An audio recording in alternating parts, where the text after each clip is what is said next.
નમસ્કાર, હું પ્રવીણ. આંતરરાષ્ટ્રીય મહિલા દિવસ પર અમારી વિશેષ રજૂઆતમાં આપનું સ્વાગત છે. આમ તો આંતરરાષ્ટ્રીય મહિલા દિવસની ઉજવણીની શરૂઆત વિશ્વની સૌથી જૂની લોકશાહી અમેરિકાથી થઈ, પરંતુ વિશ્વની સૌથી મોટી લોકશાહી ભારત. આપણે ઉજવણી તો કરીએ છીએ, પણ સાથે સાથે આપણે મહિલા સશક્તિકરણથી માંડીને દરેક સેક્ટરમાં, દરેક ફિલ્ડમાં મહિલાઓનું પ્રભુત્વ કે મહિલાઓની ભાગીદારી, ઇન્ક્લુડિંગ પોલિટિક્સ, આ તમામ આપણે દરેક વખતે વ્યાખ્યાનો સાંભળીએ છીએ. સારા વક્તવ્યો બાદ આપણે તેને રિસ્પોન્ડ પણ કરીએ છીએ. પણ અત્યારની દ્રષ્ટિએ આંતરરાષ્ટ્રીય મહિલા દિવસ પર ભારત જે સ્થિતિ પર છે, ગ્રામ્ય સ્તર પર, શહેરી સ્તર પર, વિશ્વ લેવલ પર કે વિશ્વ ફલક પર જે આપણી ઓળખ છે અને જે યોગદાન અલગ અલગ સેક્ટરનું છે, તેમાં મહિલાઓનું યોગદાન, સાથે સાથે ડિસિઝન મેકિંગમાં મહિલાઓ કેટલા સ્તર પર છે. ઘણા બધા જુદા જુદા આંકડાઓ આવતા રહે છે. એનસીઆરબીના આંકડાઓ જે ચિંતા પણ ઉપજાવે છે દર વર્ષે કે મહિલાઓ વિરુદ્ધ ના જે ગુનાઓ છે ઉત્તરોત્તર ક્યાંક વધે છે, ક્યાંક ઘટે છે. પણ ભૂતકાળમાં આપણને ઘણા બધા ઉદાહરણ જોવા મળશે જ્યારે સ્ટાર્ટઅપ શબ્દ કોઈ સાંભળ્યો ન હતો, આંત્રપ્રિન્યોર, જ્યારે આ શબ્દનો ગણગણાટ ન હતો, છતાં પણ ન માત્ર ભારત પણ ગુજરાતની જ ઘણી બધી મહિલાઓ છે જેને કાઠું કાઢ્યું રાજ્ય સ્તર પર, રાષ્ટ્રીય સ્તર પર. અને જે યોગદાન પરિવારમાં કે કુટુંબને સાચવવાથી લઈને અલગ અલગ ક્ષેત્રોમાં, કોઈ ક્ષેત્રમાં મહિલા લીડ કરતી હોય અથવા તો એ મહિલા લીડ કરીને એક એવું એક્ઝામ્પલ સેટ કરે જેનાથી પ્રેરાય. જેમ કે અલગ અલગ સેક્ટરની જ વાત કરીએ, આ વખતે ગુજરાતમાંથી ટોક્યો ઓલિમ્પિકમાં જે પણ નામો ક્વોલિફાય થયા તેમાં તમામ મહિલાઓ હતી. તમામ મહિલાઓ. છેલ્લી 2 ઓલિમ્પિક્સમાં જે મેડલ મળ્યા 80% મહિલાઓ. તો ચિત્ર બદલી રહ્યું છે. પણ આ બદલતા ચિત્ર વચ્ચે ચિત્ર જે બહારથી દેખાય છે તે ચિત્ર જમીની સ્તર પર કેવું છે અથવા તો કેવો બદલાવ આવ્યો છે એ ચર્ચા કરવી ઘણી બધી જરૂરી છે. કેમ કે આપણે 50-50 ની વાત કરીએ ને, જેમ ચૂંટણીઓમાં વાત થતી હોય કે 50% જે મહિલા વોટર છે, આજકાલ સુરક્ષાનો મુદ્દો ને બધું જ બહુ ગુંજે છે, ચૂંટણીઓ પૂરી થઈ. પણ આ તમામ પરિસ્થિતિઓમાં જો મહિલા કોઈ નિર્ણય લઈ શકે એવી પરિસ્થિતિમાં અલગ અલગ સેક્ટરમાં હોય, તેમાં ભાગીદારી કેટલી, અલગ અલગ સેક્ટરમાં ભાગીદારી કેટલી, એ ભાગીદારી શું વધુ છે અથવા તો ઘટેલી છે? વિશ્વના અન્ય દેશોની સરખામણીમાં ભારતમાં મહિલાઓને કેટલું ફ્રીડમ મળે છે આ તમામ વસ્તુઓમાં? અથવા જે આપણે વાતો કરીએ છીએ કે પુરુષની સમોવડી મહિલાઓ, જે સેક્સ રેશિયો છે તેમાં ઇમ્પ્રુવમેન્ટ જોવા મળ્યું છે, શહેરી સ્તર કરતાં ગ્રામ્ય વિસ્તારોમાં વધુ જોવા મળ્યું છે. અને શિક્ષણથી માંડીને અલગ અલગ ઘણા બધા એવા સેક્ટર છે કે જેમાં મહિલાઓ આગળ નીકળી રહી છે, એક એક્ઝામ્પલ સેટ કરી રહી છે. અને એક્ઝામ્પલ એકથી વધુ સેટ થાય તેનાથી જે ચિત્ર બની રહ્યું છે, ચિત્ર એટલે કે કેનવાસ વધુ મોટું દેખાય, તેના પ્રયાસો પણ કરવા જોઈએ. ન માત્ર ઉજવણી કરીને, પણ પ્રેક્ટિકલી જ્યાં જરૂરી છે અથવા તો ખુલ્લા મને વાત થવી જોઈએ એ વાત પણ કરવી જોઈએ. તો આજે દિવસ છે અને આંતરરાષ્ટ્રીય મહિલા દિવસ પર આ જ મુદ્દાને લઈને ખુલ્લા મને ચર્ચા કરવા આપણી સાથે 4 મહેમાન છે. સ્ટુડિયોમાં 2 મહેમાન ઉપસ્થિત છે. તેમનો પરિચય હું કરાવું. રાજુલબેન ગજ્જર છે જે એલડી એન્જિનિયરિંગના પ્રિન્સિપલ છે અને સાથે જ રેખાબેન વ્યાસ છે જે દિવાન બલ્લુભાઈના પ્રિન્સિપલ છે. બંનેનું સ્વાગત છે. અમારા સહયોગી અને ખાસ મહેમાન ડોક્ટર જયનારાયણ વ્યાસ પણ આપણી સાથે જોડાયા છે અને કવિયત્રી પણ જોડાશે, યામિનીબેન વ્યાસ, જે સુરતથી જોડાશે. તમામનું સ્વાગત છે.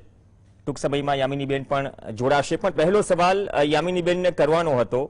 હવે સવાલ રેખાબેન આપથી જ કરું. આ ઉજવણીની તો વાત બાજુમાં પછી કરીશું કે ઉજવણી થઈ રહી છે તેના પાછળનું હાર્દ, તેના પાછળનો મંત્ર અથવા તો એ ઉજવણી સાર્થક કઈ રીતે આપણે કહી શકાય અથવા તો વધુ સાર્થક કઈ રીતે બનાવી શકાય. પણ જે 5th નેશનલ ફેમિલી હેલ્થ સર્વે છે તેના આંકડાઓ ઘણા પોઝિટિવ છે. 1000 પુરુષોની સરખામણીમાં 1020 મહિલાઓ. આપણે ભૂતકાળના જે આંકડાઓ હતા ચિંતાજનક હતા. 2015માં 991નો આંકડો હતો. આઝાદી પછી 1951માં 1000 પુરુષો સામે 946 મહિલાઓ હતી. પણ હવે આ આંકડો ગામડાઓમાં ખાસ તો 1000 પુરુષો સામે 1037 મહિલા છે. શહેરમાં આ આંકડો 985 પર છે. હવે આ પરિસ્થિતિ આપ કઈ રીતે જુઓ છો અને તેની સોશિયો ઇકોનોમી અસર શું હોઈ શકે? નમસ્કાર. અને સૌથી પહેલા તો આ કાર્યક્રમ જે કોઈ જોઈ રહ્યા છે બહેનોને ખાસ કરીને આંતરરાષ્ટ્રીય મહિલા દિવસ માટે ખૂબ ખૂબ શુભેચ્છાઓ. ખાસ કરીને મારે કહેવાનું કે આપે જે વાત કરી આંકડો થોડા વર્ષ પહેલાનો જે હતો એમાં સેક્સ રેશિયોમાં સ્વાભાવિક આપણે નોંધ્યું હતું કે પુરુષનો જે જન્મદર હતો એ વધારે હતો સ્ત્રી કરતા. સરકારના ઘણા બધા પ્રયત્નો થયા, સમાજમાં પણ જાગૃતિ આવી અને એના કારણે જે નવો રિસન્ટ હમણાં જે ડેટા છે એના પ્રમાણે આ આંકડો હાલ જે છે એ ઘણો સુધરીને આવ્યો છે. એ આપે જે વાત કરી એ રીતે સેક્સ રેશિયો છે એમાં સ્ત્રીની જે જન્મદર છે એ વધ્યો છે, એ ખૂબ જ સારી બાબત છે. હવે આની અસર આપણી શું થઈ શકે ઇન ફ્યુચર એ જોવાનું બહુ જ અગત્યનું છે. કારણ કે જ્યારે સ્ત્રીઓની સંખ્યા વધશે એટલે જો આપણે ભારતના ભવિષ્યનો વિચાર કરીએ તો નોકરીની જે તકો છે, જે સમાન તકો જે ઉત્પન્ન થતી હોય એમાં સ્વાભાવિક છે કે સ્ત્રીઓની સંખ્યા પણ નોકરીમાં વધશે.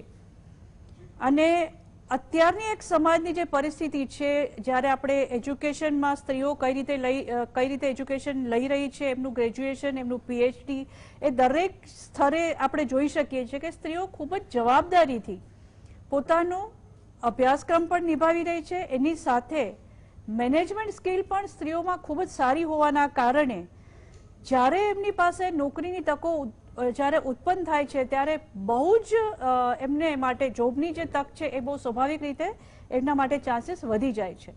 એટલે ઇન ફ્યુચર સ્ત્રીઓ માટે વધુ નોકરીઓ ઊભી કરવી પડશે. એટલું નહીં પણ નોકરીની એમને શક્યતાઓ પણ વધશે, જેની સમાજ પર, કેમ કે જ્યારે સ્ત્રી અને પુરુષ બંને જ્યારે ઘરમાં કમાતા હોય ત્યારે સમાજનું જે એક સ્તર છે એ સામાજિક સ્તર ઘણું ઊંચું આવી શકે એવી આપણને એક આશા થાય. એની સામે એક ભય એ પણ છે કે ક્વાઇટ પોસિબલ છે કે વેજીસ ઓછા થાય. ધ રીઝન કે આજે પણ સ્ત્રીઓને એક સેકન્ડરી ઇન્કમ સોર્સ તરીકે ગણવામાં આવેલી છે. આવું ઘણા બધા તમે કોઈ પણ લેબરના ચાર્જીસ જુઓ કે બીજી ઘણી બધી નોકરીઓ એવી હશે કે જેમાં સ્ત્રીઓને મળતા જે વેજીસ છે એ પુરુષોને મળતા વેજીસ કરતા કમ્પેરમાં થોડા ઓછા છે. તો જ્યારે આ તક વધારે ઉત્પન્ન થાય ત્યારે ઇટ ઇઝ ક્વાઇટ પોસિબલ કે વેજીસમાં ઘટાડો થાય. અને આ પણ એક સંભવિતતા છે, આવું મને લાગી રહ્યું છે. પણ આમાં સમાનતાની વાતમાં એ પણ જરૂરી છે ને, જો આપણે ઇક્વલી જ તમામને ગણતા હોઈએ. અને બીજી વાત તમે કીધી કે જેમ કે અમદાવાદ જેવા શહેરમાં પતિ પત્ની બંને જોબ કરતા હોય તો એ એક રિક્વાયરમેન્ટ પણ છે અત્યારના જમાના પ્રમાણે. એ હવે થોડું લિબરલ થઈ ગયું છે, ઇકોનોમિકલી પણ લિબરલ થઈ ગયું છે અને સાથે સાથે એ ફ્રી હેન્ડ પણ મળે છે શહેરી વિસ્તારોમાં. હા, એ ઘણી સારી બાબત છે, જે બદલતું ચિત્ર છે. આમાં કોઈ નવાઈ ન લાગે. કદાચ અમુક વર્ષો પહેલા આ સ્થિતિ આપણે જે આંકલનની વાત હતી, હા એ વાત અલગ છે કે મૂળ જે આવક સ્ત્રોત છે અથવા તો જે કમાણી છે તેને લઈને અલગ અલગ પરિવારોમાં અલગ અલગ વાતો હોઈ શકે. પણ વ્યાસ સાહેબ, જે 2015-16 નો જે સેક્સ રેશિયો હતો જન્મ સમયે, હાલ ઇમ્પ્રુવિંગ છે.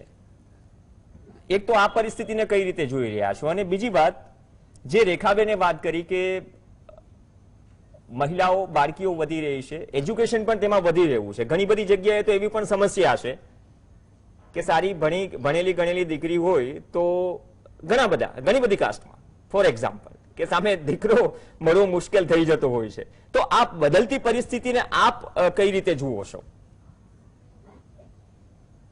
Very good question Pravinbhai. મૂળ વાત હું આ આખી જે પરિસ્થિતિ છે એમાં થી સંદર્ભિત થતી મને તો કઈ અલગ દેખાય છે. આ જે સર્વે થયા એ સર્વે ને પણ કદાચ મને કોઈ કહે તો I will refuse two believe it. એટલા માટે કે જન્મ સમયે બાળકીઓની સંખ્યા હજુ પણ 1000 બાળકો પર 919 હતી, વધીને 929 થઈ છે. તો પુખ્ત વયે સ્ત્રીઓની સંખ્યા પુરુષો કરતા કઈ રીતે વધી ગઈ? શું પુરુષોમાં death at the infant level and also the child level are more, this doesn't seem to be a reality. અને જો એ ના હોય તો આ જે આંકડા છે એમાં કઈ ગરબડ છે. હમ. કારણ કે જન્મ સમયે બાળકીઓની સંખ્યા ઓછી છે તો પછી આગળ જતા કઈ રીતે વધી ગઈ સ્ત્રીઓની સંખ્યા, એ સમજાય નહીં તેવી વાત છે. એટલે કદાચ બે સર્વે જુદા જુદા થયા હોય અને સરકારમાં તો ડાબો હાથ કરે તે જમણો હાથ નથી જાણતો હતો, આજુબાજુના ટેબલ પર બેઠેલા હોય બે જણા જુદી જુદી રિપોર્ટિંગ કરતા હોય. આ પરિસ્થિતિમાં આ મૂળતઃ આ વાત ઝીણવટભરો અભ્યાસ માંગી લે છે કે પહેલા આપણે સ્ત્રી ભ્રૂણ હત્યાની વાત કરતા ત્યારે આપણે એવું કહેતા કે સમય એવો આવશે કે લગ્ન કરવા લાયક પુરુષોને એમની સાથે જોડાવા માટે સહધર્મચારીણી નહીં મળે. તો આ તો ઊંધું થાય છે. તો અત્યારે તો સમાજમાં જે વાસ્તવિકતા છે એ આ જ છે. વાસ્તવિકતા છે એ આજે દીકરીઓની તંગી છે. અને મારા મર્યાદિત જ્ઞાન પ્રમાણે ખાલી અમારા શહેરનો દાખલો આપું તો પણ સેંકડો યુવાનો આજે કન્યા નહીં મળવાને કારણે, વાંઢા શબ્દ નહીં વાપરું કારણ કે હજુ પણ એમને તક છે, પણ કુંવારા છે, યોગ્ય ઉંમરે એમનું લગ્ન નથી થયું.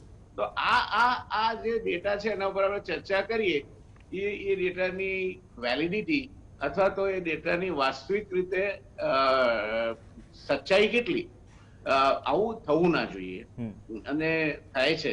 આમ આપણે એવું કહીએ છીએ કે મા બાપ બાળક દીકરાને વધારે સાચવે છે, દૂધ હોય તો એને આપે, બેનને ના આપે, કઈક નાની મોટી વસ્તુ સારી હોય તો પહેલા ભાઈને મળે પછી બેનને મળે. તો આ માંદો પડે દીકરો અને દીકરી તો દીકરાને તો વધારે સારી સારવાર મળતી હશે. તો આ પરિસ્થિતિમાં દીકરાઓ માંથી પુરુષો થતા થતા સંખ્યા ઘટી કેમ ગઈ? એટલે આમાં કઈ ગરબડ છે આ ડેટામાં.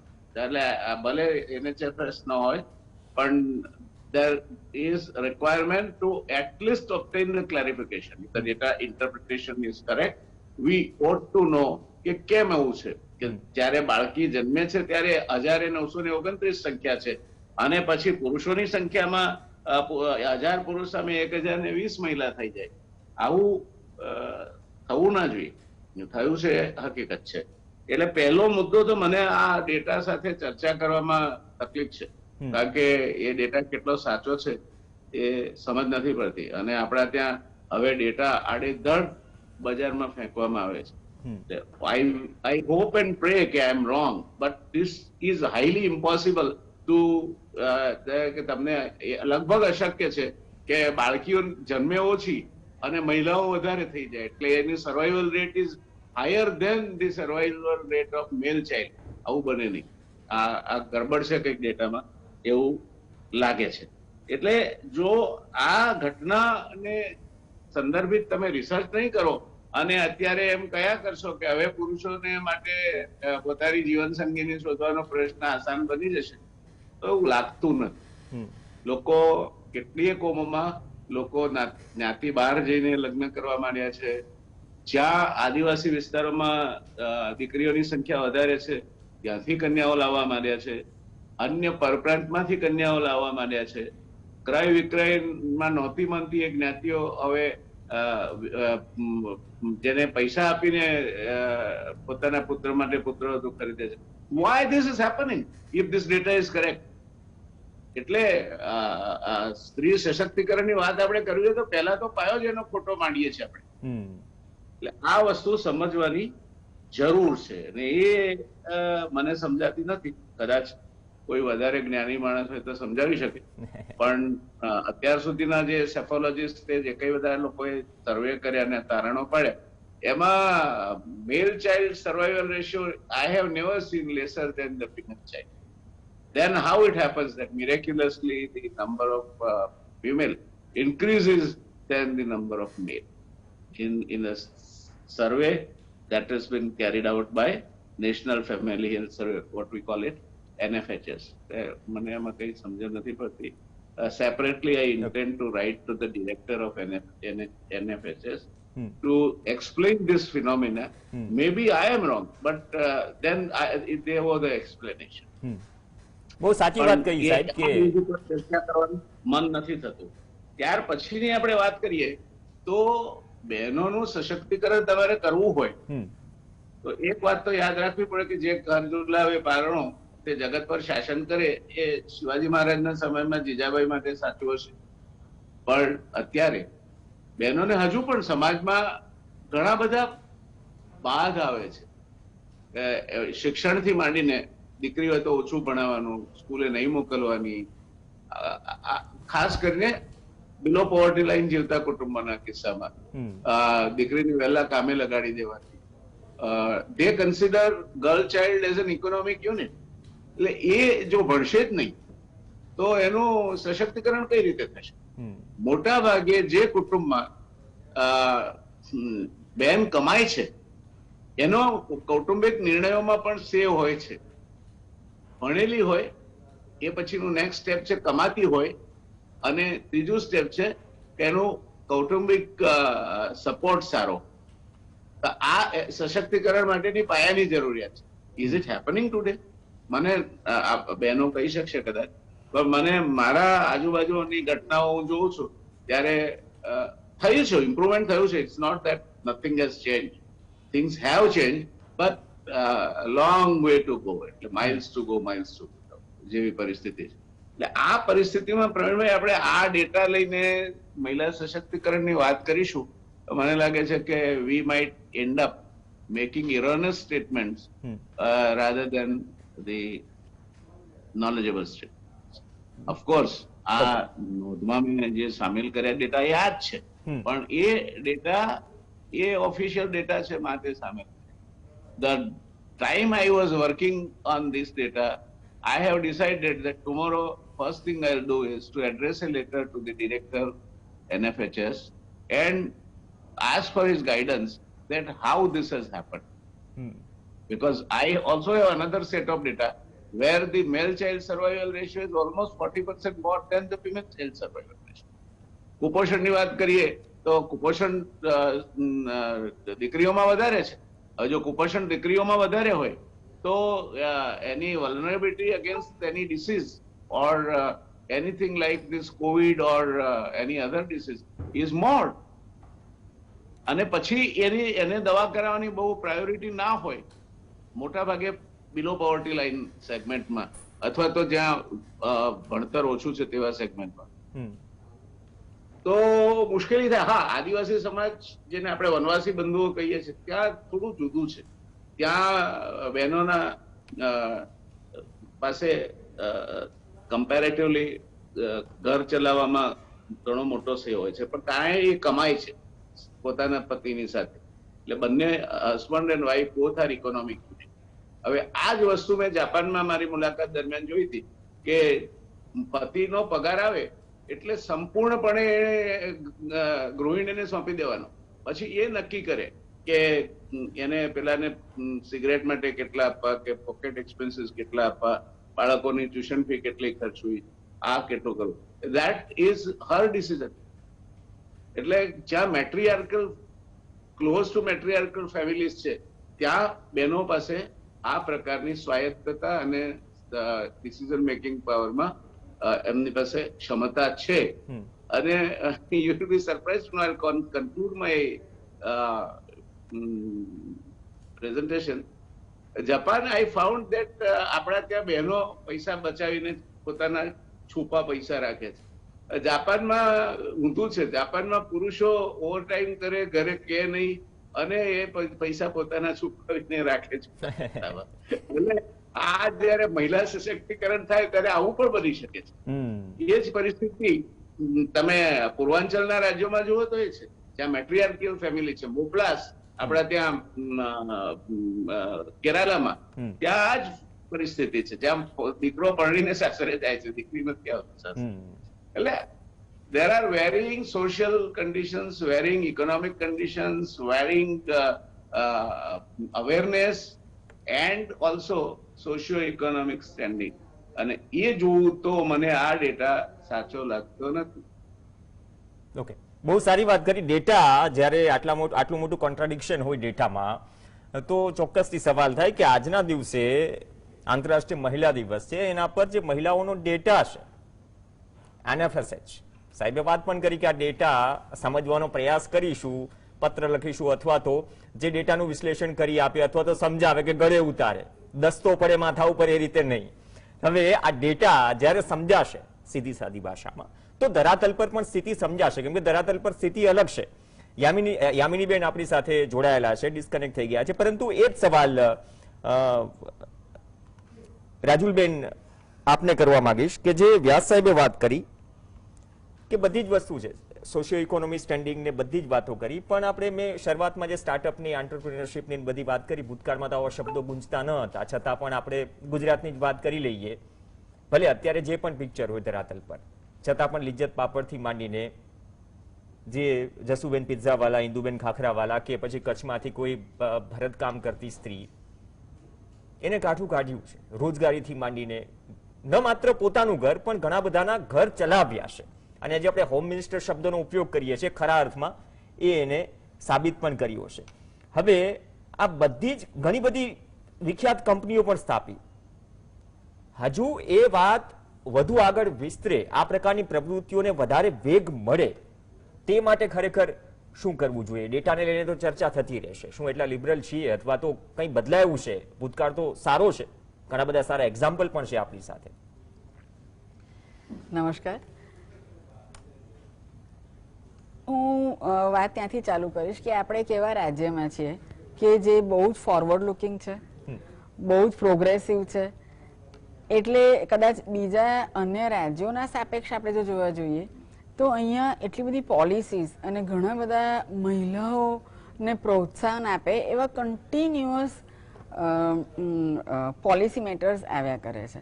એટલે એક બહુ જ સુચારુ રીતે આયોજનપૂર્વક આના પ્રોસેસ જ્યાં બી પ્રોસેસ હોય ત્યાં હંમેશા એના રિઝલ્ટ આવવાના. એટલે તમે જે વાત કરી એક રેન્ડમ એક્ઝામ્પલ્સ હતા. જે તે સમયે આવી પોલિસીસ નહોતી, જે તે સમયે આટલું સશક્તિકરણ પર ભાર નહોતો મુકાતો, એટલી જાગૃતિ નહોતી, ત્યારે પણ જો આટલું થઈ શકતું હતું, કદાચ મે બી પોસિબલ કે આ જ બધા એક્ઝામ્પલ્સ લઈ અને હવે બધી ઘણી બધી પોલિસીસ છે. ફોર એક્ઝામ્પલ, અમે એક અમારા નાના યુનિટની જ વાત કરીએ, પછી આપણે સ્ટેટમાં જઈએ કે એલડી એન્જિનિયરિંગમાં અમે સ્ટાર્ટઅપને ખૂબ પ્રોત્સાહન આપીએ છીએ. આખા દેશમાં આપણી કોલેજને ત્રીજો રેન્ક આપવામાં આવ્યો છે for all our startup initiatives. તો ત્યાં એ યુનિટમાં જો વાત કરીએ તો અમે એક નાનો નિર્ણય એવો લીધો છે કે જે બી કોઈ આ સ્ટાર્ટઅપ ફંડિંગ માટે આવે એની અંદર એક ગર્લ સ્ટુડન્ટ હોવી જોઈએ. સો દેટ ઇટસેલ્ફ પેસિવલી આપણી એક પોલિસી બની ગઈ. સશક્તિકરણ એનું જે બી સેમિસ્ટરમાં હોય, ઘણી વખત તમારી પાસે એટલા બધા સુંદર આઈડિયા લઈને બાળકો આવતા હોય છે કે આપણને એમ થાય કે આને તો ટેકનોલોજી તો શીખવાની બાકી છે, ત્રીજા સેમિસ્ટરમાં છે, ચોથા સેમિસ્ટરમાં છે, હજી બીજા 4 સેમિસ્ટર કાઢવાના છે, પણ બહુ જ સરસ આઈડિયા હોય તો ત્યાંથી એનું બીકોઝ એ ટીમની અંદર છોકરી આવી છે, હજી આગળ વધીએ તો અમે એવું પ્રોત્સાહન આપીએ છીએ કે જો ટીમ લીડર છોકરી હોય તો અમે વિલ બી મોર કન્સિડરેટ. એટલે આ પ્રયાસો જે છે એ દરેક ગ્રાસરૂટ લેવલથી માંડી સરકારશ્રીમાંથી, બધી પોલિસીઝમાંથી આ ખૂબ એમ્બેડ થઈ ગયા છે. અને આ એમ્બેડિંગનું આજે આપણને રિઝલ્ટ નહીં દેખાય. 5 years down the line, 10 years down the line ખૂબ ઊંચા શિખરો ક્રોસ કરી જઈશું આપણે. અને આ જે એક શરૂઆત જે થઈ છે સ્ટાર્ટઅપને લઈને તમે જે કહો છો, એન્ટરપ્રિન્યોરને લઈને તમે જે કહો છો, ઇવન તમારા જે લોન્સ, ફંડ્સ, એ બધી વસ્તુમાં, ઇવન પેટન્ટમાં તમારે જો પેટન્ટ ફાઇલ કરેલી હોય અને તમારે એને ફાસ્ટ ટ્રેક કરવી હોય and if you have a female on the team તો ફાસ્ટ ટ્રેકિંગ ફર્સ્ટ પ્રાયોરિટીમાં આવે છે. એટલે આપણે સમજી શકીએ કે આ કેટલું એમ્બેડ થઈ ગયેલું છે. નંબર 1. નંબર 2, આ જ વાતને આપણે આપણા ઘરોમાં જોઈએ તો ઇક્વલ ડિસ્ટ્રીબ્યુશન થઈ રહ્યું છે એન્જિનિયરિંગની અંદર. બીકોઝ હું પ્રોફેશનમાંથી આવું છું, અત્યારે જ આપણે બધા આંકડા જોઈ રહી હતી કે પ્રોફેશન તો ડોક્ટર, પ્રોફેશન તો સીએ, પણ પ્રોફેશન તો એન્જિનિયરની હું રાહ જોયા કરતી હતી. ઘણી બધી છોકરીઓ હવે આખા અમારા કેમ્પસ બદલાઈ ગયા છે. એટલે એટલી બધી females computer engineering, IT, mechanical, કે જે એક વખતની અંદર એમ હતું કે ભાઈ મિકેનિકલમાં તો ક્યાંથી એ શોપ ફ્લોર પર જશે, ક્યાંથી શિફ્ટ કરશે આ દીકરીઓ આપણી, અને બધા જ પ્રોફેશન્સની અંદર આપણે અત્યારે એ લોકોને જોઈ રહ્યા છીએ. If they are there, they will definitely be going outwards, they will definitely be claiming, એમનું સ્થાન જે છે એ સ્થાને ક્લેમ કરતી જ રહેશે. અને ખૂબ સારું ચિત્ર આવનાર દિવસોમાં મને પર્સનલી દેખાઈ રહ્યું છે. ઓકે, તો લીડરશિપના પર્સપેક્ટિવથી પણ એ ચિત્ર બદલાઈ રહ્યું છે, અને કોઈ નાના સેન્ટર પરથી આવી મોટા શહેરમાં જે રીતે વાત કરી બેન કે સ્ટાર્ટઅપથી લઈને કોઈ ફર્મમાં છે ત્યાં કોઈ લીડરશિપ કરતી મહિલા દેખાય તો એ ચિત્ર બદલતું દેખાય છે. પણ આ ચિત્ર અને ડેટાની જે વાત કરી કે મોટું કોન્ટ્રાડિક્શન છે, પણ સ્થિતિ બદલાય છે. યામિનીબેન પણ આપણી સાથે ટૂંક સમયમાં જોડાશે અને થોડી વધારે વિસ્તૃત ચર્ચા કરીશું, કેમ કે બહારના દેશોથી માંડીને ગુજરાત સિવાય આપણા દેશના અન્ય રાજ્યોની સરખામણીમાં જે મહિલાઓ માટે તકો છે લીડરશિપની બાબતની વાત કરીએ અથવા તો સ્વાયત્તાની બાબતની વાત કરીએ, જે કારણો અલગ અલગ અર્બન સેક્ટર, રૂરલ સેક્ટરમાં, અર્બન એરિયા, રૂરલ એરિયામાં જુદા જુદા હોય છે, ચેલેન્જીસ જુદી જુદી હોય છે, અને સાથે સાથે એ ચેલેન્જીસને આપણે કઈ રીતે ઓવરકમ કરી શકીએ તે વિશે વધુ વિસ્તૃતથી વાત કરીશું. એક બ્રેક માટે રોકાઈશું, બ્રેક બાદ ચર્ચા. Welcome back. આંતરરાષ્ટ્રીય મહિલા દિવસ પર ખાસ ચર્ચા આગળ વધારીએ.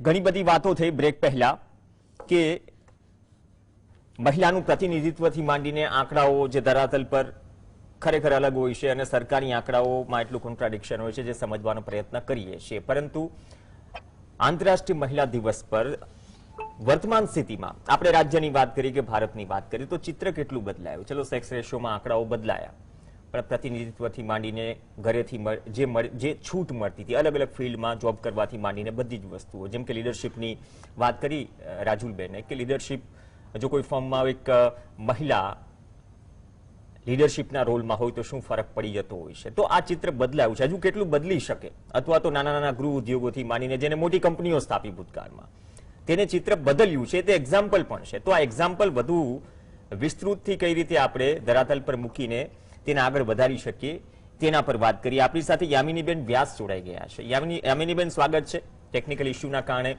પહેલા રાઉન્ડમાં આપની સાથે વાત ન થઈ શકી, પણ વિશ્વ મહિલા દિવસની ઉજવણી પાછળ જો આપણે એક તો હેતુ એ શું, વિચાર શું છે, અને ભારતમાં તેની ઉજવણીની શરૂઆત ક્યારે થઈ, અને વર્તમાન સ્થિતિમાં આ ઉજવણી પાછળ આપણે જ્યારે મહિલા સશક્તિકરણની, નારી સશક્તિકરણની વાતો કરતા હોઈએ તો એ વધુ સાર્થક થાય તેના માટે આપણે ખરેખર કેવા પ્રયત્નો કરવા જોઈએ, ન માત્ર વાતોમાં પરંતુ ધરાતલ પર બંને એન્ડથી, ચાહે કોઈ અલગ અલગ ફેમિલીઝની વાત હોય, રૂરલની વાત હોય, શહેરી વિસ્તારોની વાત હોય, અલગ અલગ સેક્ટરની વાત હોય, તેમાં પ્રતિનિધિત્વ આપવાની વાત હોય, બધા જ ને લઈને. હેલો જી. હા જી, માફ કરજો, આગળ કઈક ટેકનિકલ કારણોસર નહીં જોડાઈ શકાયું.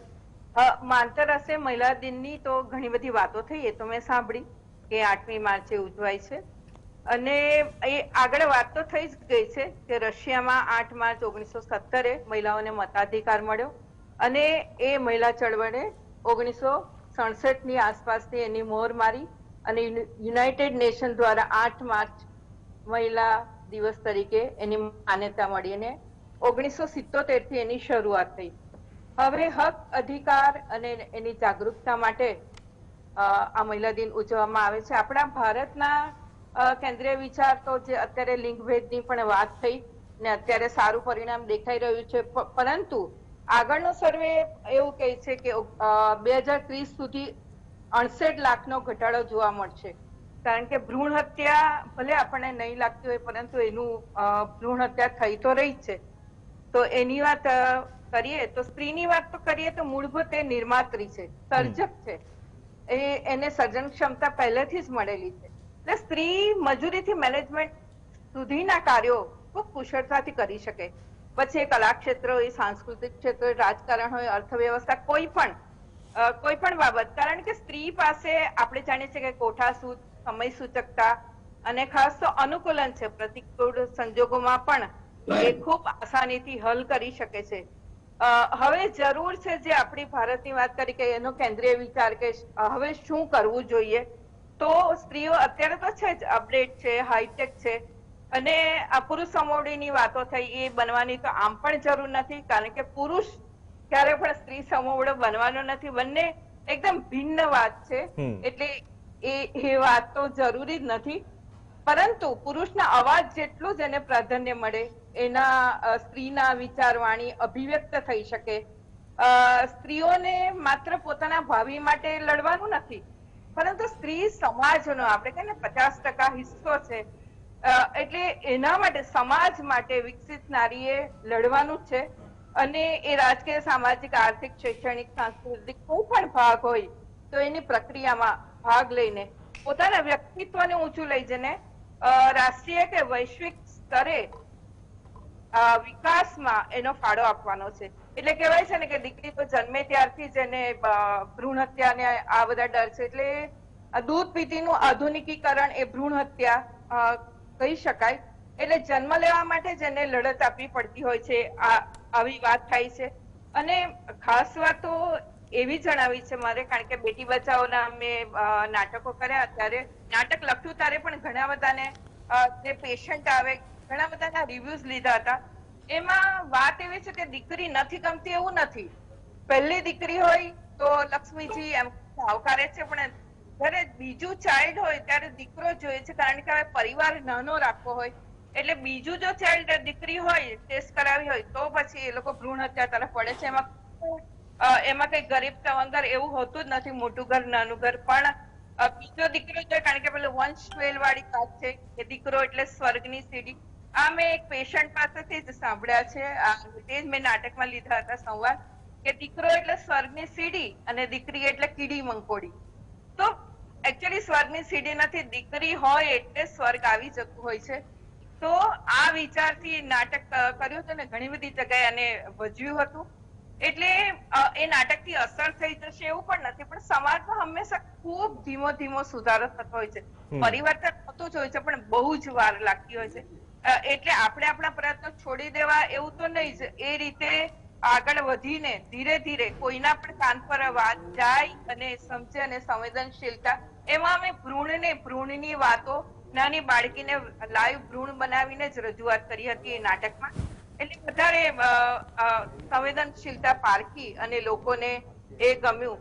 એટલે આ રીતે જેનામાં જે કુશળતા છે, કે નાટક ભજવીને કે કોઈ લેક્ચર આપીને કે કઈ બી રીતે, તો આ રીતે સમાજ સામે આપણે રજૂ કરીએ તો એની કઈક રીતે અસર થાય એવું મારું માનવું છે. ઓકે, સ્કીટથી, માઇમથી, એકાંકીથી, આ તમામ કવિતાથી આપણે આગળ કવિતા પણ સાંભળીશું. તમારી જે લેટેસ્ટ જે કવિતા હોય કે એ પણ હજુ એક પોર્શન બાકી છે કે વર્તમાન સમયના પરિપ્રેક્ષમાં આપે એવું તો શું લખ્યું છે. પણ એ પહેલા રેખાબેન આપની પાસે આવવા માંગીશ. જે વાત કરી, જો કોઈ પણ એંગલથી મેસેજ આપવો સારી વસ્તુ માટે, જેમ કે મહિલા દિન છે તો આપણે અલગ અલગ માધ્યમ હોઈ શકે, જે રીતે યામિનીબેને વાત કરી. પણ જ્યાં સુધી વાસ્તવિક જે સ્થિતિ છે, ગુજરાતનું અર્થતંત્ર જે છે, મહિલાઓનું યોગદાન 12% જેટલું છે, અને કોર્પોરેટ ક્ષેત્રમાં વેલફેર ની સંખ્યામાં ગુજરાત 25 થી 27% સાથે ત્રીજા ક્રમે છે. હવે સ્થિતિ એ છે કે ટોચની કંપનીઓમાં, જે લીડરશિપની વાત આવી, કે ટોચની કંપનીઓમાં જે મેઇન બોર્ડમાં મહિલાઓની હિસ્સેદારી 8% છે. આપણું પ્રગતિશીલ રાજ્ય છે, કદાચ માનીએ ઘણી ઓછી કહેવાય જ્યાં સુધી લીડરશિપની વાત હોય. જો લીડરશિપ આવશે અને આર્થિક પ્રવૃત્તિઓમાં મહિલાઓની ભાગીદારી વધશે, પ્રમાણ વધશે, તો કદાચ આર્થિક રીતે નિર્ણયો લેતી પણ થઈ જશે અને ત્યાં સુધી કુટુંબમાં પણ તેનું પ્રભુત્વ સ્થાપિત કરી શકશે. તો આ કેટલું જરૂરી છે, આ પ્રોસેસ કેટલી જરૂરી છે? એક તો સ્વીકારવું, જો એ કેપેબલ છે લીડરશિપ માટે તો કેમ ન હોવી જોઈએ. ને જ્યાં આંકડો છે વર્તમાન સ્થિતિમાં, આપણે ઉજવણી તો કરી નાખી, આજે રંગે ચંગે બધી જ જગ્યાએ ઉજવણી થઈ, ભલે ડેટામાં કોન્ટ્રાડિક્શન હોય આટલું મોટું, એની ચર્ચા બીજે ક્યાંય નથી થઈ. પણ આ જે રેશિયો અને આંકડો છે પ્રતિનિધિત્વનો લીડરશિપમાં, તે કઈ રીતે ઇમ્પ્રુવ કરી શકાય, અથવા તો શું હર્ડલ આવે છે આ આંકડાઓ ઇમ્પ્રુવ થતા?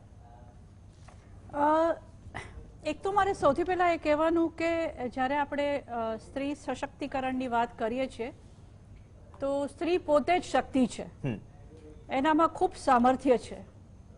અને જે પ્રશ્નો ઊભા થઈ રહ્યા છે, આપે જે વાત કહી 8%ની હિસ્સેદારી જે ટોચની કંપનીઓમાં છે, જે ખૂબ જ ઓછી છે, આનું મૂળભૂત જે કારણ છે એ એમના બ્રોટઅપમાં, એના ઉછેરમાં છે.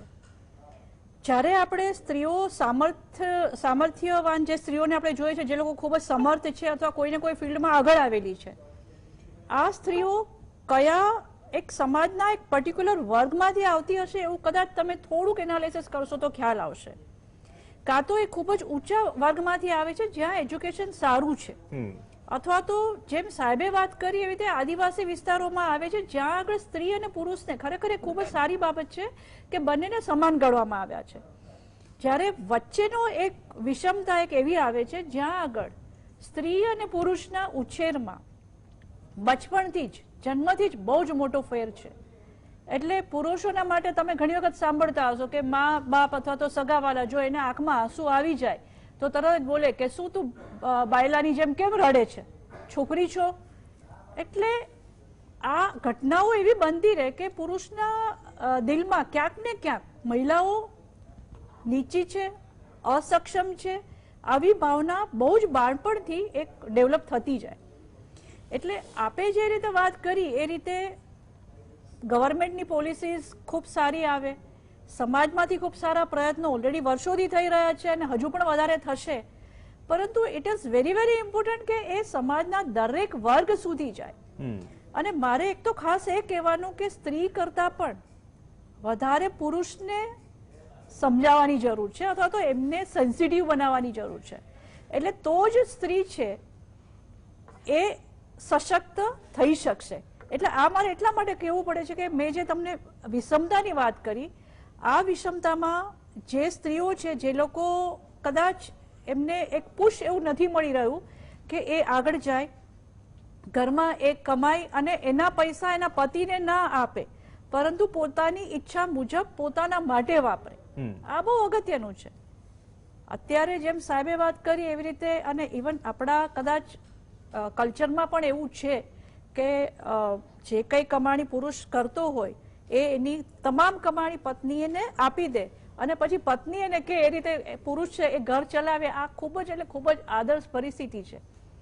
જ્યારે જો સ્ત્રીઓને એક પુશ મળે અને એને આગળ સારી તકો મળે, એને કોઈક જવાબદારીઓ મળે અને એ પણ પુરુષની જેમ સમોવડી થઈ અને કમાતી થાય, તો સ્વાભાવિક છે કે એ પોતાની જાત માટે એ પૈસા પણ ખર્ચશે. એટલું જ નહીં, મેડમે બહુ સરસ યામીને બેને વાત કરી, ફિલ્મ આવી હતી ટૂંક સમયે અમુક બસ વર્ષ 2 વર્ષ પહેલા, તો એ કોન્સેપ્ટ નવો હતો. કદાચ આપણે એ કોન્સેપ્ટ તરફ જઈ રહ્યા અથવા તો એ સમજાવવાનો પ્રયાસ કરી રહ્યા છે. એવું નથી કે ચલો ઘરમાં મહિલા છે એ કરી શકે છે, લીડરશિપ લઈ શકે છે, મેન જોબ કરી શકે છે, મેન સોર્સ ઓફ ઇન્કમ મહિલા કમાઈ શકે છે, તો એમાં ખોટું શું છે? એ સ્વીકારવા વાળી વાત છે. જે સાયકોલોજીની તમે વાત કરી અને જે સેન્સિટિવનેસ જે ઉમેરવાની વાત કરી કે નહીં પુરુષોએ એ વાત સમજવી જોઈએ, મતલબ કે તમે એ વાત કરી રહ્યા છો કે બદલવું પડશે. બદલવું પડશે, સમાજને માનસિકતા બદલવી પડશે, તો જ સ્ત્રી સશક્તિકરણની વાતો વાસ્તવમાં એ પોસિબલ થશે. બાકી જો સમાજની માનસિકતા નહીં બદલાય તો પુરુષો, અને આપણે બહુ જ બેજવાબદાર મને એમ લાગે છે કે એજ્યુકેશનમાં પણ ક્યાંય આપણે મોટી મોટી જ્ઞાન આપવાની વાત કરીએ છીએ, સબ્જેક્ટ આપણે ઘણા બધા ભણાવીએ છીએ, પણ વેલ્યુ એજ્યુકેશનમાં આ એક મોટો પાર્ટ મિસિંગ છે કે જ્યાં આગળ જેન્ડર ઇક્વિલિટી માટે બોયઝ અને ગર્લ્સ બંનેને સારું એજ્યુકેશન આપવામાં આવે કે જેની અસર એ બાળકો જ્યારે મોટા થાય ત્યારે એક સારું હેલ્ધી ફેમિલી મેમ્બર તરીકે જીવે, તો જ સ્ત્રી છે એ સશક્ત થાય. બાકી માત્ર ને માત્ર આર્થિક સ્વતંત્રતા આવશે એનાથી સશક્ત થશે અથવા તો કમાવાનું એના સોર્સિસ વધી જશે એનાથી એ ખૂબ જ આગળ આવશે, આવું માનવાનું કોઈ જ મને કારણ એટલું બધું નથી લાગતું. ઓકે વ્યાસ સાહેબ, આ તો એવું થયું ને કે કોઈ સેમિનાર આપણે એટેન્ડ કરીને આવીએ અને પછી કંઈક ચલો એમાંથી કંઈક નવું શીખ્યા અને ગામ કરતા કંઈક અલગ કરવા જઈએ, પણ પહેલો થોટ એ હોય કે ગામ શું કહેશે, સમાજ શું કહેશે. આ એક થોડું એક હર્ડલ આવી જાય છે આ બધી બાબતોમાં કે આમ એ માનસિકતામાંથી આપણે બહાર નથી આવી શકતા. બીજી વાત ઇક્વલ વેજીસની કરી, આપણે જો સમાનતાની વાત કરીએ છીએ, બંધારણમાં પણ સમાનતાની વાત કરીએ છીએ, પણ ઇક્વલ વેજીસમાં જ્યારે મહિલા અને પુરુષની વાત આવે આપણે જાણીએ છીએ કેટલું મોટું અંતર હોય છે. અને માન સન્માનથી માંડી સમાન તકો જે સ્થાપિત કરવામાં આપણે જે બદલાવ લાવવાનો છે એ બદલાવ નહીં લાવીએ તો પછી ચિત્ર ક્યાંથી બદલાશે? પ્રવીણભાઈ, એક તો પહેલા આપણે એ ગેરમાન્યતામાંથી દૂર થવું પડશે કે આ બદલાવ લાવવા માટે બહેનો નોકરી કરે. હા કોર્પોરેટ સેક્ટરમાં એમની 8% જ ભાગીદારી છે. ગુજરાતમાં જે આવક છે કુલ એમાં 12% જ મહિલાઓનો ફાળો છે. આ બધા ડેટા છે ને એ આપણે બહુ સમજપૂર્વક વાંચવા જેવા છે. કારણ કે ગુજરાતમાં એક મોટું ક્ષેત્ર છે જેણે ગુજરાતને વિશ્વના નકશા પર મૂક્યું છે. એશિયાની મોટામાં મોટી ડેરી ગુજરાતમાં છે. ભારતને વિશ્વનો નંબર 1 મિલ્ક પ્રોડ્યુસિંગ કન્ટ્રી બનાવવામાં જેમનો ફાળો છે એ દૂધ ઉત્પાદક બહેનો અંગેની તો એમની ઇકોનોમિક કન્ટ્રીબ્યુશનની કે એમની કઈ આપણે એને કઈ નોંધ લેવાની જરૂરિયાત સમજતા જ નથી. સવારે 4 વાગે ઉઠે છે, ડોબું દોવે છે, ડેરીમાં દૂધ ભરવા જાય છે, દર અઠવાડિયે પૈસા આવે એમાંથી પોતે જ નક્કી કરે છે શું કરવાનો ખર્ચો. એટલે એક મોટી અર્થવ્યવસ્થા, આજે ઉત્તર ગુજરાતમાં બહુ મોટા ઉદ્યોગો નથી પણ ઉત્તર ગુજરાતની આખી અર્થવ્યવસ્થા બહેનો ચલાવે છે એમ કહું તો મને જરાય એમાં અતિશયોક્તિ લાગતી નથી. એટલે આ જે માન્યતા છે કે તમે અમુક કરો તો જ મહિલા સશક્તિકરણ થયું છે, મને લાગે છે કે સમાજના પ્રમાણમાં ઓછું ભણેલા અને પ્રમાણમાં ગરીબ વર્ગમાં મહિલાઓ વધારે સશક્ત છે. એટલે એમને કોઈ ટાઈપીફાઈડ રોલ મોડેલમાં ફિટ નથી કરી દેવા માંગતા. બીજી વસ્તુ આપણે એ પણ નથી ઉલ્લેખ કરતા કે જે કર ઝુલાવે પારનું તે જગત પર શાસન કરે. મેં કહ્યું આજે પુરુષ એ કોરડું કે ઘર બનાવે છે પણ એ મકાનને ગૃહિણી ઘર બનાવે છે. તો એનું જે કન્ટ્રીબ્યુશન છે rearing up the next generation એના વિશે તો આપણે કઈ વાત જ નથી કરતા. અને એ સમાજનું આવતીકાલ નું ઘડતર આપે છે એનું શું કિંમત મૂકશો તમે? આપણી માં આપણને મોટા કરે છે એની શું કિંમત મૂકીશું આપણે? એટલે આ અમુક અંશે આપણી ચર્ચા સાચી છે પણ મહદ અંશે આપણે જુદા જ પાટા પર ચાલીએ છીએ. અને સ્ત્રી સશક્તિકરણની અમુક વાતો જે ઓક્સફાર્મના જર્નલમાં આવે કે ઇન્ટરનેશનલ ફોરમમાં ચર્ચાય, આપણે એ પ્રમાણે ચાલીએ છીએ. India has a different model. You cannot copy what is happening in New Zealand or what is happening in England. એટલે આ બધી બાબતોમાં આપણે ક્યારે જાગીશું તો આ સાચો તમને ખબર પડશે કઈ દિશામાં જઈ રહ્યા છે. આજે તમે દૂધ ઉત્પાદનમાં વિશ્વમાં પહેલા નંબરે લાયા છો તે બહેનોના કારણે લાવ્યા છે. કઈ કોઈ પુરુષ એમાં મજૂરી કરવા નતો. ડોક્ટર કુરિયન, ત્રિભુવનદાસ પટેલ, દલાયા અને અમૃતાબેન એ લોકોએ they created milk processing and marketing facilities, but the material, that is milk, was created by those so called illiterate women. અને એ એમનું એવી મામે જોઈ છે કે એક કે બે ઢોર રાખે અને પોતે વિધવા હોય અને પોતાના બાળકોને ભણાવીને એન્જિનિયર બનાવે. તો એ સશક્તિકરણની આપણે વાત નથી કરતા. જયારે આ વાત થાય ત્યારે આપણે એ સશક્તિકરણની વાત નથી કરતા જ્યારે તમે આ લિજ્જત પાપડનો દાખલો આપ્યો એવી જ રીતે અન્ય ઘણા બધા નાના નાના એવા ઉદ્યોગો છે કે જે બહેનો જ ચલાવે છે અને બહેનો જ એને મેનેજ કરે છે. એટલે આપણી ક્યાંક આ આખી હોલિસ્ટિક જે સમજ હોવી જોઈએ એ સમજમાં ક્યાંક ગરબડ છે. ને પરિણામે હું એવું માનું છું કે આપણે બહેનોને અન્યાય કર્યો છે. એક એવું ચર્ચા યોજાવી જોઈએ જેમાં તમે એકાદ ધારો કે 1.5 કરોડ મહિને કે વર્ષે કે 2 કરોડ રૂપિયાનું મિલ્ક દૂધ ઉત્પાદન કરતી હોય બેસ્ટ મહિલા મિલ્ક પ્રોડ્યુસર હોય એને બોલાવો. લિજ્જત પાપડમાંથી કોઈને બોલાવો. બીજા મહિલા આધારિત ઉદ્યોગોમાંથી તમે કોઈને બોલાવો. ચિંદી વીણવા વાળાનું અર્થવ્યવસ્થાનું શું તમારો અંદાજ છે જેના ઉપરથી સેવા ચાલુ થઈ અને સેવા બેંક સુધી પહોંચ્યું? આજે તો સેવા has become now national entity. તો આ બધા પ્રયોગોમાં બહેનો જ છે.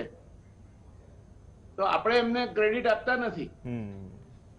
અને લિમિટેડ દાખલા જે એનએફએચએસ એ તો મર્યાદિત ડેટા જુએ છે, અને એ જ રીતે સીએમઈ ફેક્ટર એમ્પ્લોયમેન્ટ ને સીએમઈ ની વાત કરીએ, માઇક્રો સ્મોલ અને મીડિયમ સ્કેલ ઇન્ડસ્ટ્રીની, તો એ લિમિટ મર્યાદિત કરે છે. કૃષિમાં બહેનોનું શું યોગદાન છે એ આપણે ક્યારે જાણવાની પરવા નથી કરી. તમને જાણીને નવાઈ લાગશે પ્રવીણભાઈ, જયારે આ કિસાન આંદોલન ચાલતું હતું ને દિલ્હીને એને બિલકુલ બ્લોકેડ કરી હતી, ત્યારે પણ એ હરિયાણા કે પંજાબમાં ખેતીને 1% પણ નુકસાન નથી સહન કરવું પડતું. બહેનોએ જાતે ટ્રેક્ટર ચલાવીને પોતાની ખેતીનો જે વ્યવસાય છે એ જીવંત રાખ્યો હતો. એટલે આ બાબતો ઉજાગર કરવી જોઈએ. એટલે આજે આપણે ફોલ્સ ગ્લોરીફાઈડ અમુક વસ્તુઓ કરીએ છીએ, એના કરતા ઘણું વધારે કામ થાય છે મહિલાઓ દ્વારા, અને in nation building and also the economy of the nation. Okay, પણ જે કામ થઈ રહ્યું છે એ કામ શું છે એટલું રિકગ્નાઇઝ નથી થતું. જે વાત કરી રૂરલ કે જે વ્યાસ સાહેબે વાત કરી કે ભાઈ એક પશુપાલક 4 વાગે ઉઠે છે, અથવા તો કિસાન આંદોલનમાં જે પણ મહિલાઓએ ચલો પાણી વાળવાથી માંડીને નિંદામણ દૂર કરવાથી માંડીને અથવા ઘર સંભાળીને અથવા તો દીકરાને ભણાવીને એ જે રોલ નિભાવ્યો, આપણે એને રોલ મોડેલ માનવા મતલબ કે થોડા ખચકાઈએ છે. જેમ કે મીરાબાઈ ચાનુ છે, લાકડા કાપીને ચલો ગુજરાન ચલાવે, પરંતુ લોકો ક્યારે મોડેલ માને? જ્યારે ટોક્યો ઓલિમ્પિકમાં વેઇટ લિફ્ટિંગમાં કર્ણમ મલ્લેશ્વરી બાદ એ મેડલ જીતીને આવે. પણ એની પણ સંઘર્ષની કહાની છે. જે કદાચ એ સંઘર્ષની કહાની એ અચીવ ન કર્યું હોત તો આપણે ન જાણી શક્યા હોત. આ સ્થિતિમાં રાજુલબેન, જે આપણી ભાગીદારી છે વિજ્ઞાન અને ગણિતના સ્નાતકોમાં, મહિલાઓની ભાગીદારી 43% છે, અમેરિકા, બ્રિટન અને જર્મની કરતા વધારે. છતાં પણ મહિલાઓ વધુ સ્વાયત્ત અને કુટુંબ અથવા અન્ય નિર્ણયો લેવામાં ભાગ ભજવે છે જ્યાં સુધી બીજા દેશોની કમ્પેરિઝન કરીએ તો. એની પાછળનું રીઝન શું? થોડીક હું ડાયગ્રેસ થઈશ. સાહેબ જે વાત કરી, વ્યાસ સાહેબે, એ અમુક વર્ડ્સ તો મારા જ મોઢામાં હતા અને થોટ્સ પણ છીનવાઈ ગયા. આપણે બહુ હાઈ રોલ મોડલ્સની જ વાત કરીએ છીએ, સાયન્સ અને ટેકનોલોજીની જ વાત કરીએ છીએ, પરંતુ એક બહુ જ મોટો અનઓર્ગેનાઇઝ સેક્ટર છે, હ્યુજ અનઓર્ગેનાઇઝ સેક્ટર, જેમ કે સેવામાં છે, આપણે એગ્રીકલ્ચરમાં છે, ડેરીમાં છે, પેરામેડિકલમાં છે, નર્સિંગમાં છે, ઇવન કોવિડ વખતે બી જો આપણે જોયું હોય તો વેક્સિનેશનની અંદર એક બહુ જ મોટો માસ, ટુ ધી એક્સટેન્ટ કે એ એમ્બ્યુલન્સ ચલાવનારા બી, આપણે સાઉથમાં જઈએ તો ત્યાં તો બસ ડ્રાઈવર્સ, કંડક્ટર્સ, અત્યારે આપણે ત્યાં પણ આપણે જોઈ શકીએ છીએ કે ઘણા પેટ્રોલ પંપ્સ ઘણી બધી જગ્યાએ દે make it there own self sustain rule, કે એ લોકો માત્ર ફિમેલ્સને જ ત્યાં રાખશે. અને વન વિભાગમાં પણ રેસ્ક્યુ ટીમમાંથી માંડીને ઘણી આપણે સક્સેસ સ્ટોરી સાંભળીએ. એટલે એટલો મોટો એક અનઓર્ગેનાઇઝ સેક્ટર છે જેનું ક્યાંય એનાલિસિસ નથી થતું, જેનું ક્યાંય વર્ગીકરણ નથી થતું, જેનું ક્યાંય કોઈ સ્ટેટિસ્ટિક્સ નથી. એટલા માટે આપણને લાગે છે કે સ્વાયત્ત નથી, એટલા માટે લાગે છે કે એની પાસે કોઈ એક સશક્તિકરણ નથી થઈ રહ્યું, એમ્પાવર્ડ નથી. પણ આ એક આખો ને આખો સમાજનો સેક્ટર છે જેની આપણી પાસે કોઈ નોલેજ જ નથી. આપણે ઓર્ગેનાઇઝ સેક્ટરના સ્ટેટિસ્ટિક્સ, એના કોર્પોરેટ લેવલના એ બધા પર આપણે જોઈએ છે. So that is why we are not having the true picture. સાચું પિક્ચર આપણે નથી દેખાતું. પણ કમિંગ બેક ટુ આપે મને જે ક્વેશ્ચન પૂછ્યો કે આપણે સાયન્સ અને ટેકનોલોજીમાં જો વાત કરીએ તો એની અંદર કેમ સ્વાયત્તતા નથી. પહેલામાં પહેલી વસ્તુ, એક બહુ જ મોટો ભણેલો વર્ગ છે અને છતાં બી એક પિક્ચર જો આપણે જોઈએ એક ફેમિલીમાં, ઇન્ડિયા વર્સિસ વિઝ કોઈ બી વેસ્ટમાં, તો જે ફાઇનાન્સની મેટર્સ છે તો આપણને નવાઈ બી લાગતી હતી, અમને પણ જયારે શરૂમાં સાંભળ્યા ત્યારે, કે ભાઈ હસબન્ડ વાઈફ વેસ્ટમાં હોય તો દરેકનું પોતપોતાનું ખાતું હોય, પોતપોતાનું બેલેન્સ હોય, અને એ ઇન્ટરમિક્સ કરવાનું બી ના હોય. મેરેજ થઈ ગયા, જોડે કમાય તો બી એવું આખું છૂટું પડતું હોય. એ અનહર્ડ ઓફ. આપણે તો અહીંયા આવું વિચારી બી ના શકીએ. પણ જ્યારે બી ફિમેલના હાથમાં પૈસાનું વ્યવહાર નાનો કે મોટો એ આવે ત્યારે જ એની સ્વાયત્તતા એને મળે છે, ત્યારે જ એની ડિપેન્ડન્સી ઓછી થાય છે. સો નંબર 1, એમાં અમુક અંશે ફિમેલ્સ પણ જવાબદાર છે. મારે નથી કરવું, આ તમે કરી લો ને. ગમે એટલા ભણેલા હોય. So may be that is there. Of course we should accept. Culturally, socially આપણા સમાજની અંદર આ એક વહેતું આવેલો એક અગેન ઇનહેરિટેડ કલ્ચર છે. પરંતુ હવે હું જોઈ રહી છું, આપણા જ ઘરોમાં જોઈ રહી છું, અમારે ત્યાં અમારી દીકરીઓ જે કેમ્પસમાં આવે છે એ લોકોને હું શાંતિથી પરોક્ષ રીતે પાછળથી બેસીને સાંભળું છું, ખૂબ આનંદ અનુભવું છું. ડિસિશન્સ એ લોકો લેતા થયા છે, સ્ટેન્ડ લેતા થયા છે, અને એમાં સાચા કે ખોટા આ શબ્દો પણ મેં સાંભળ્યા છે. જો હું આની અંદર નિષ્ફળ નીવડીશ તો એ મારી જવાબદારી છે, પરંતુ હું નિશ્ચય તો હું જ કરીશ. પેરેન્ટ્સની સાથે પણ આ બોલતા શીખી છે. અને એવું બી નથી બહુ જ ભણેલો વર્ગ કે બહુ જ પૈસાદાર વર્ગમાંથી બી ને, દરેક વર્ગની છોકરીઓ આ કરતી થઈ છે, શહેરોમાં કરતી દેખાય છે. કદાચ આપણે થોડાક રૂરલ એરિયાઝમાં જઈએ તો ત્યાં થોડુંક પેટ્રીઆર્ચલ વધારે છે, એને હજી છૂટ નથી મળી રહી. પરંતુ એક પિક્ચર એ બી છે કે ખૂબ બહાર આવવા માંડી છે દીકરીઓ, ભણવા માંડી છે. એ જ વસ્તુ એ ગામડાઓમાં જવાની છે. અને હોપફુલી એક બીજું વાક્ય હું આમાં એડ કરીશ કે એ જે વારે વારે મારા મગજમાં એ ગુંજ્યા જ કરે છે હંમેશા, કે એક આખું generation they worked to empower women, but they forgot to teach the men how to live with empowered women. એ ખૂબ જરૂરી છે, દરેક તબક્કે જરૂરી છે. અને નાનું તો નાનું પણ એને એક ફાઇનાન્શિયલ ડિસિઝન લેવાની છૂટ આપો, આપમેળે સ્વાયત્ત. અને બાકી નિર્ણયોમાં પણ શામિલ કરો, અને આ બધી વસ્તુઓ થતી રહેશે. સમયનો અભાવ છે. યામિનીબેન, કવિયત્રી છો આપ, સ્ત્રી ભ્રૂણ હત્યાથી માંડીને ઘણા બધા વિષયો પર લોકજાગૃતિ આપણે ફેલાવી છે, કવિતાના માધ્યમથી, નાટકોના માધ્યમથી.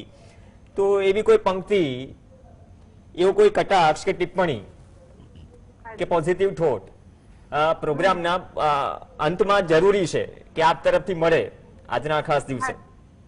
હા હા, તો હા, હું રજૂ કરું છું, ઓડિયોથી જોઈન થઈ રહી છું. જી, આ બહુ સરસ વાતો થઈ, આ બધી વાતો. પરંતુ એક તમને ડંખી જાય એવી એક વાત યાદ કર્યા વગર નથી રહી શકતી.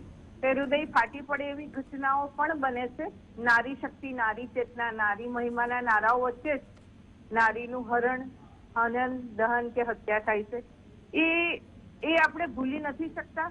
એટલે એ બાબત પણ આપણે કંઈ કરી શકીએ વધુ તો એ વિચારવા જેવું છે. કારણ કે સ્ત્રી મનથી બહુ મજબૂત હોય છે, પરંતુ શારીરિક તાકાત એની નાજુક હોય છે. તો એ બાબત પણ આપણે પ્રાર્થના કરીએ કે જ્યારે આપણે આ ચર્ચા કરી રહ્યા છીએ કે આજે મહિલા દિન ઉજવાઈ રહ્યો છે, ત્યારે પણ વિશ્વના કોઈ ખૂણે આવી ઘટના ન બને ને કોઈ દિવસ આપણું સમાચાર પત્ર શુભ મંગલ આવે કે આવી કોઈ ઘટના ન હોય, એવી આપણે ભગવાનને પ્રાર્થના કરીએ. તો આ બધી ઘટના બને છે ને થોડા અહેવાલો, સુફિયાણી સલાહો કે થોડી બુમરાણ પછી ખરેખર બધું ભૂલી જવાતું હોય છે. એ ખૂબ દુઃખદ બાબત. તો હવે નાટક અને કવિતાઓ, આના પર પણ બળાત્કાર વિરોધી પણ કવિતાઓ અને નાટ્યકૃતિઓ ભજવી છે, અને જે રીતે મેસેજ પહોંચાડાય અને સમાજમાં કશુંક પહોંચે એવી ટ્રાય કરી છે. તો હું કવિતા, કારણ કે સ્ત્રીની વાત કરી કે સ્ત્રી ઘણી બધી સક્ષમ છે અને વર્કિંગ વુમેન હોય એ બંને બાજુનો ભાર એક સાથે વહન કરી શકે છે. તો એની એક નાનકડું ગીત રજૂ કરું છું. અને જે હવે સ્ત્રીઓ આગળ આવી અને ઘણું બધું કરી શકે, તો એના માટે ગઝલની 4-5 પંક્તિઓ કે તું કહે જા અને હું જાઉં, તું કહે જા અને હું જાઉં, એ સમય ચાલી ગયો. આત્મસંશોધન કરું, સર્જન કરું, તપ જપ કરું, પણ તને ફૂલો ચડાવું, એ સમય ચાલી ગયો. સાથ આપું, હાથ આપું, લાગણી છે તે છતાં, સાથ આપું, હાથ આપું, લાગણી છે તે છતાં, તું નચાવે તેમ નાચું, એ સમય ચાલી ગયો. અને છેલ્લું, આંખ છે, શિક્ષણ છે, દ્રષ્ટિ છે અને કેન્દ્રિત છે. હવે સ્ત્રીઓ પાસે જાગૃત થઈ છે, એટલે એની પાસે શિક્ષણ છે, દ્રષ્ટિ છે અને કેન્દ્રિત છે, એટલે વિઝન છે અને ફોકસ છે. કોઈ વંચાવે તે વાંચું, એ સમય ચાલ્યો ગયો. અને છેલ્લે વર્કિંગ વુમનનું એક નાનકડું ગીત કે એની કેવી એની હાલત હોય છે કે નીંદ કદી ના પૂરી થાતી આંખે ઉગે થાકનો ભાર, નીંદ કદી ના પૂરી થાતી આંખે ઉગે થાકનો ભાર, સિદ્ધિ ચલન કરતી સવાર. કે ચીંકુ મીંકુ ઝટ ઉઠો કઈ દોડી કપાળે ચૂમે, ચીંકુ મીંકુ ઝટ ઉઠો કઈ દોડી કપાળે ચૂમે, આખા દીની જન્મ કુંડળી સવારથી લઈ એ ઘૂમે, આખા દીની જન્મ કુંડળી સવારથી લઈ એ ઘૂમે, કામ વચાડે કહે પતિને, સવારની કેટલી દોડાદોડ હોય, કામ વચાડે કહે પતિને, ક્યારે ઉઠશો યાર, સિદ્ધિ ચલન કરતી સવાર. કે નીંદ કદી ના પૂરી થાતી આંખે ઉગે થાકનો ભાર, સિદ્ધિ ચલન કરતી સવાર.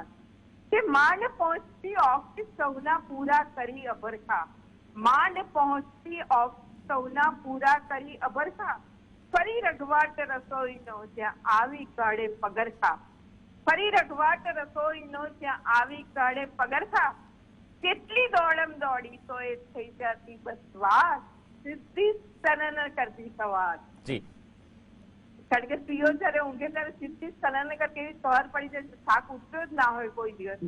છેલ્લો બનશે કે શમણાઓ શૈયા પર કોજ્યા, શમણાઓ શૈયા પર કોજ્યા, ઓશિકામાં મીઠી વાત, અડધી નીંદમાં અડધું જાગ્યા, એમ પૂરી થઈ આખી રાત, અડધી ઘરે અડધી ઓફિસે, કેવી જીવનની પગથાર, સિદ્ધિ ચલન કરતી સવાર. કે નીંદ કદી ના પૂરી થાતી આંખે ઉગે થાકનો ભાર, સિદ્ધિ ચલન કરતી સવાર. એટલે ગોળી છૂટે બંધ પછી એવી સવાર પડી જતી હોય છે, માંડ થાક ઉતરી જતો, તે છતાં પણ સ્ત્રીઓ ઘણું બધું કરે છે. એક આપણને આશાવાદ છે અને અત્યારે આકાશ અને અવકાશ બંને એના માટે મોકળા છે, ઉડી રહી છે. બસ જી આપણે ઈચ્છીએ કે સ્ત્રી નું ભાવિ એકદમ ઉજ્જવળ થાય અને ઉડાન ભરે, એનું બેમત નથી. બસ આપણે સ્ત્રીને કહીએ કે શક્તિ છે અને આકાશ તારું છે. ઓકે જી, ધન્યવાદ. અને આજ આશાવાદ સાથે જો સમયનો અભાવ છે પણ જે રચનાઓ છે એ રચનાઓ હજુ ઘણી બધી છેડાઈ શકી હોત, પણ જે રચનાઓ છે એ રચનાઓ પણ અદ્ભુત હતી. અને આજ રચનાઓ સાથે જે આશાવાદ છે એ જ આશાવાદ સાથે રજા લઈએ. ડોક્ટર જયાણ વ્યાસ, રાજુલબેન, રેખાબેન અને યામિનીબેન ચર્ચામાં જોડાયા, આ બદલ ખૂબ ખૂબ આભાર. આ સાથે ચર્ચામાં હાલ બસ આટલું જ. નમસ્કાર.